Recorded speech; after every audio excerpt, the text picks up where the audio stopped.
Doctor Ashok जानर, इस महामारी से निपटने के लिए सरकार को किस तरीके की नेशनल पॉलिसी बनानी चाहिए थी और कितने पहले बनानी चाहिए थी? आप चूंकि लंदन में है तो लंदन का अनुभव आपका हमारे लिए काम आएगा और हमारे जो भारतीय दर्शक है उनको एक जानकारी भी मिलेगी कि लंदन ने इसको कैसे हैंडल करने की कोशिश की और भारत को कब से तैयारी करनी थी इसको हैंडल करने के लिए। आशुतोष जी, इंडिया के पास दूसरों से सीखने के लिए सबसे ज्यादा अच्छा मौका था, क्योंकि इंडिया यूरोप से 2-3 महीने पीछे चल रहा था।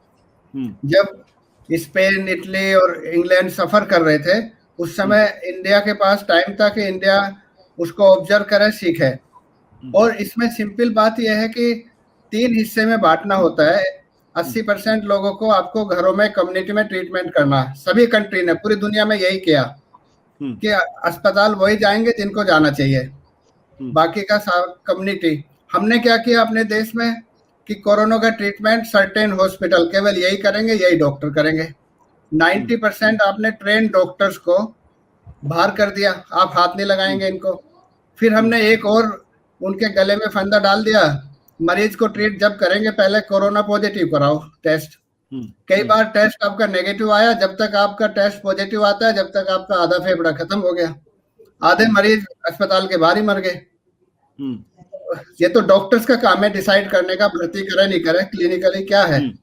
ऐसे बहुत सारे मरीज मैंने देखे हैं कि टेस्ट नेगेटिव है, फेफड़ा उनका 70% खत्म हो गया, अस्पताल भर्ती नहीं कर रहे। तीसरा ये था कि हम लोगों को चाहिए था कि ट्रीटमेंट, एक बीमारी एक प्रोटोकॉल। ये ऐसी कॉम्प्लेक्स बीमारी नहीं है कि जिसमें लीवर, आपका हार्ट, किडनी, एक वायरस है, एक वायरस का एक इलाज है आपका। पहले 5 दिन पैरासीटामोल, 5 दिन के बाद 5% लोगों में अगर फेफड़ों में जाता है, साइटोकाइन स्टोर्म में स्टेरॉइड। स्टेरॉइड से बात आगे बढ़ती है तो ऑक्सीजन। लाइफ सेविंग केवल 2 दवा है, ऑक्सीजन और स्टेरॉइड आज की डेट में। डब्ल्यूएचओ ने कहा पूरी दुनिया में कि रेमडेसिविर मत दो, रेमडेसिविर का कोई इफेक्ट नहीं है। और डब्ल्यूएचओ ने पहले टेस्ट किया इसको, लेकिन हमारे देश में अंधविश्वास फैल गया, सरकार ने रोक नहीं लगाई उस पर। बड़े बड़े ओपिनियन लीडर, हेल्थ मिनिस्टर और डायरेक्टर्स, हेल्थ डायरेक्टर, किसी ने आके ये नहीं कहा कि रेमडेसिविर को मत दो, इसको रोक लगाओ। लीगली इस पर रोक लगनी चाहिए थी इंडिया में। तो हमारा सारा जो सिस्टम है वो एविडेंस बेस्ड नहीं था, किसी से सीखा नहीं हमने। जैसे कहते हैं ना, अंधकार में लाठी चलाना, हिट एंड ट्रायल। मन में आया प्लाज्मा थेरेपी दे दी, मन में आया रेमडेसिविर, मरीज रात भर भागते फिर रहे, 2-2 लाख रुपए में ब्लैक में जा रही दवाइयाँ जिसकी जरूरत नहीं है। तो हमने ना तो एक प्रोटोकॉल बनाया, एक डिजीज का एक प्रोटोकॉल, पूरे देश में केवल एक प्रोटोकॉल होना चाहिए था। अब कट एंड पेस्ट हो रहा है, एक डॉक्टर ने 20 दवाई लिखी, दूसरे ने भी 20 लिख दी, अस्पताल उसको चला रहे। मरीज ये पूछ ही नहीं सकते अस्पताल में कि हमारे मरीज को दवाई चल क्या रही है। वो बेचारे जाके अपनी गर्दन फंसा लेते हैं, फिर सोचते हैं इससे अच्छा घर पे इलाज हो जाता। तो हम तो हर फ्रंट पे जो हमें प्रिवेंट करना था वहां भी फेल हो गए। दूसरा, हमको अस्पताल का प्रोटोकॉल देना था, वहां भी फेल हो गए। पब्लिक को एजुकेट करना था, वहां भी फेल हो गए। पब्लिक को एजुकेट करना चाहिए था इस बीमारी के बारे में, पब्लिक को एजुकेट कर रहे इलेक्शन के बारे में।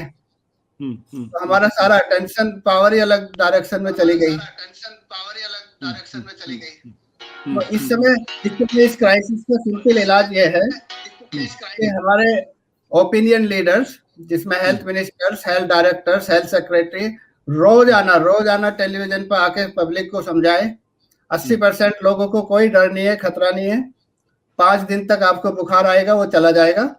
केवल 5-10% को अस्पताल जाना पड़ेगा, तब जाना पड़ेगा जब 5 दिन बाद में या तो आपका बुखार लगातार बना हुआ या बुखार बढ़ जाए। उस समय स्टेप 2 शुरू होता है।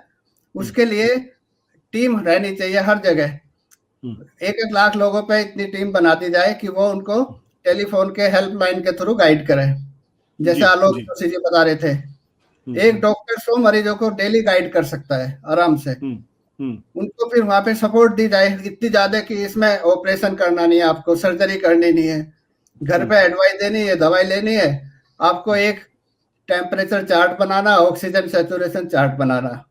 ये आपको बता देता है कि बीमारी स्टेबल है, घट रही है, बढ़ रही है। मरीज को समझ जाता है। अब 1-2% लोग हैं, उनके लिए हॉस्पिटल में व्यवस्था करनी है।